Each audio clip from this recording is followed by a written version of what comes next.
Hello friends, मैं doctor टीना पंचोली। आज मैं आपको स्केलिंग के से जुड़े हुए मिथ्स के बारे में जानकारी दूंगी। मतलब मेरे पास बहुत सारे पेशेंट आते हैं। अगर मैं उनको एडवाइस करती हूँ कि आपको आपके दांतों की सफाई की बहुत ज़रूरत है, बहुत कुछ गंदगी जमी हुई है, तो वो बोलते हैं मैम हम नहीं कराएंगे क्योंकि हमें लगता है कि सफाई करवाने से हमारे दांत घिस जाएंगे या फिर ढीले हो जाएंगे, या फिर सफाई करवाने के बाद में हमें ठंडा गर्म लगने लग जाएगा, सेंसिटिविटी होने लग जाएगी, या फिर हमारे दांतों में स्पेसिंग हो जाएगा, मतलब गैप बन जाएंगे, या फिर पेशेंट को लगता है कि ये जो प्रोसीजर है वो बहुत दर्द करेगा, हमें दर्द महसूस होगा, तो मैम हम नहीं करवाएंगे। पर ऐसा नहीं है। पहली बात कि स्केलिंग किसे बोलते हैं, जो हमारे दांतों में नॉर्मली हर इंसान में खाना खाने के बाद या फिर एक सॉफ्ट डिपोजिशन हो ही जाता है, उसे प्लाक कहते हैं। प्लाक में काफ़ी सारे बैक्टीरिया होते हैं। अगर इस प्लाक को अपन नहीं हटाएंगे ब्रशिंग द्वारा तो वो एक हार्ड फॉर्मेशन हो जाएगा, उसको अपन कैलकुलस बोलते हैं। तो कैलकुलस और प्लाक को अगर मैकेनिकल तरीके से अगर डेंटिस्ट अपने अल्ट्रासोनिक इंस्ट्रूमेंट से हटाता है तो उसे स्केलिंग कहते हैं। ये हैंड इंस्ट्रूमेंट से भी करी जाती है और अल्ट्रासोनिक इंस्ट्रूमेंट से भी। तो पहला मिथ कि अगर हम स्केलिंग करवाएंगे तो हमें पेन होगा, तो अगर अपन स्केलिंग करवाते हैं वो एक प्रॉपर ट्रेन डेंटिस्ट करता है और एक अल्ट्रासोनिक इंस्ट्रूमेंट से करता है। अल्ट्रासोनिक इंस्ट्रूमेंट में वाइब्रेशन होते हैं, ये कट नहीं करता है, ओनली वाइब्रेट करके इसका जो ब्लंट एंड है, वो जो जमा हुआ कैलकुलस है, गंदगी है, उसको हटाता है। तो इससे आपको बिल्कुल भी पेन नहीं होगा। इसमें हम कोई एनेस्थीसिया नहीं देते पेशेंट को क्योंकि उसकी रिक्वायरमेंट नहीं होती है।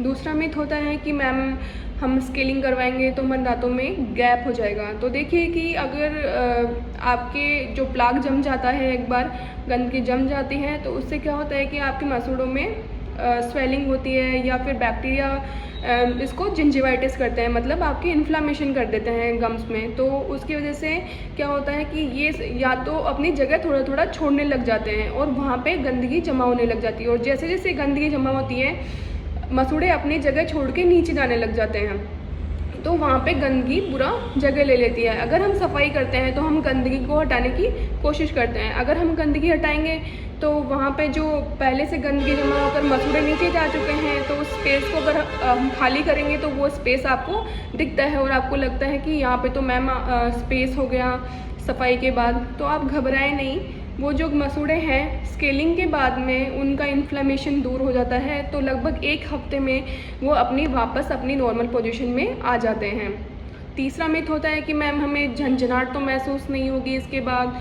तो देखिए, अगर अचानक से हम जो जमा हुआ कैलकुलस और प्लाक हटाएंगे तो वहाँ पे थोड़ा बहुत अगर रूट पार्ट एक्सपोज हो गया या फिर गम्स में थोड़ा बहुत पार्ट एक्सपोज हो गया, तो वो लगभग 1 हफ्ते में नॉर्मल हो ही जाता है। 1-2 दिन थोड़ा आपको अजीब लगता है, लेकिन वो हम कुछ एप्लीकेशन देते हैं या टूथपेस्ट आपको प्रिस्क्राइब करते हैं, उससे वो आपको इतना फील नहीं होता है और 1 हफ्ते में वो नॉर्मल हो जाता है।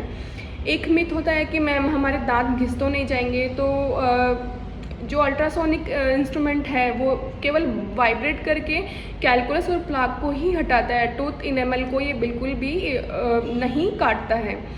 और एक और मिथ है कि मैम दांत हिल तो नहीं जाएंगे। तो देखिए कि अगर दांत बिल्कुल नहीं हिलते हैं, अगर आप बहुत ज़्यादा कैलकुलस जमा हुआ है और केवल दांत कैलकुलस पे ही टिका हुआ है, मतलब जो गंदगी पे ही टिका हुआ है, तो वो तो अगर आप हटवाओगे तो वो थोड़ा हिलेगा। लेकिन अगर आप बिल्कुल थोड़ा सा जमा हुआ है और हम स्केलिंग से हटाते हैं तो आप बिल्कुल एक मिरेकल टाइप हो जाएगा कि अगर आप कैलकुलस को हटा देंगे, प्लाक को हटा देंगे, तो जो आपके मसूड़े सूजे हुए हैं या इन्फ्लेम्ड हैं वो गंदगी को हटाने के बाद में अपनी नॉर्मल पोजीशन में आ जाएंगे, क्योंकि बैक्टीरिया बिल्कुल कम हो जाएंगे, तो इन्फ्लेमेशन बिल्कुल कम होगा और ये मसूड़े वापस नॉर्मल हो जाएंगे, तो ये दांत को वापस अब मजबूती से पकड़ लेंगे।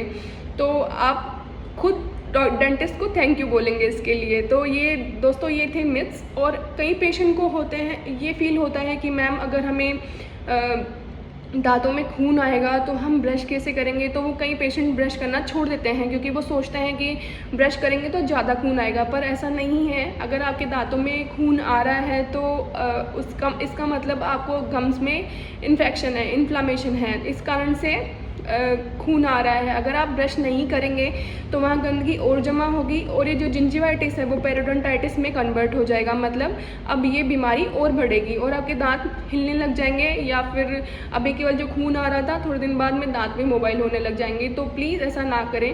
अगर आपके दांतों में खून आ रहा है तो ब्रश तो प्रॉपर करें ही, साथ में डेंटिस्ट से सलाह भी लें और एक बार अपने दांतों की सफाई ज़रूर करवाएं।